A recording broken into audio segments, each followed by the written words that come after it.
მდგომარეობის გამოყენებით დიდი ოდენობით თანხის მართლსაწინააღმდეგო მითვისებას გულისხმობს. მიხეილ სააკაშვილი დღევანდელ წდომას დისტანციურად დაესწრო. როგორც პროცესზე მესამე პრეზიდენტმა თქვა, მას მრავალ წელს უსჯიან იმისთვის, რომ ის კონსტიტუციურ მოვალეობას ასრულებდა. სააკაშვილმა დღევანდელ პროცესს 4 ოქტომბრით შეშინებული ქართველი ხალხით დამანდრაჟებული კრიმინალური კლანის მორიგის საცირკო წარმოდგენა უწოდა.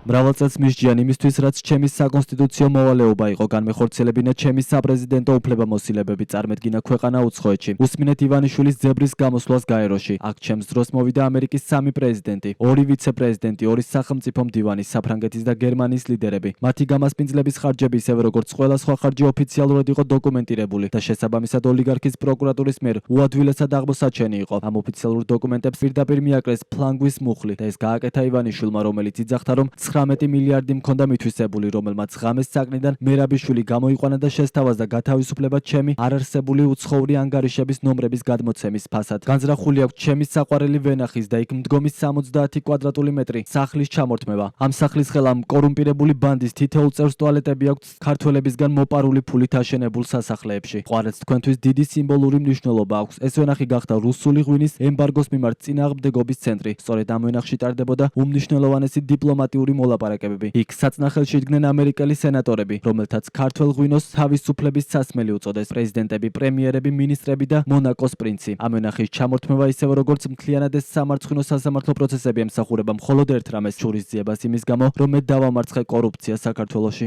ეგრეთ წოდებული პიჯაკების საქმეზე 12 მარტს მიხეილ სააკაშვილს 9 წლით თავისუფლების აღკვეთა მიესაჯა. თემურ ჯანაშიას კი 300,000 ლარიანი ჯარიმა დაეკისრა. ამის შემდეგ თანხის ამოღების მიზნით ფინანსთა სამინისტრომ წამოიწყო სამოქალაქო დავა ფულის გაფლანგვის საქმეზე, რომლის ოდენობაც მათი მტკიცებით 9 მილიონ ლარამდეა. დღეს თბილისის საქალაქო სასამართლოს მოსამართლემ ალექსანდრე გზირიშვილმა მიხეილ სააკაშვილსა და თემურ ჯანაშიას სახელმწიფოსთვის 9 მილიონ ლარამდე თანხის გადახდა დააკისრა.